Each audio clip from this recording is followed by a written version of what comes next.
Hey, good morning, good morning, good morning, everybody. Welcome to another Daily Market Report brought to you by Mike Bjork. Today is Tuesday, April 29th. Just a couple economic news releases scheduled for today.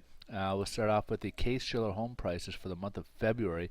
And the previous month, back in January, we had 13.2 year-over-year appreciation. And for the month of February, it came in at 12.9. So kind of disappointing as we were kind of seeing things going up. This tapered off a little bit, but also remember we had extreme weather back then, so a lot of the numbers were off, or at least January, February. We'll have to kind of wait till March, April to see if those improve or not. So last but not least, we got the consumer confidence for the month of April. We had an 83.9 on the rating index here, and it was supposed to dip a little bit to 83.3, and it dipped even 1 point below that, so 82.3.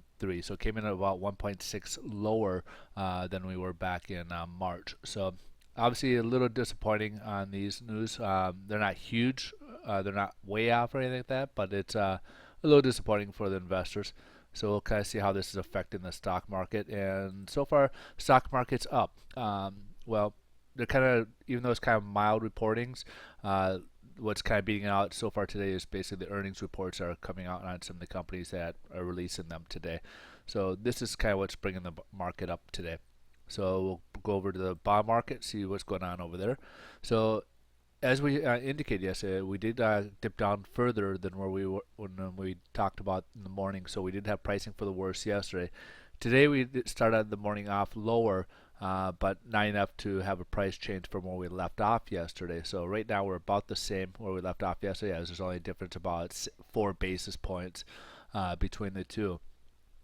But again, long over, I can see this coming down further down to about the 103.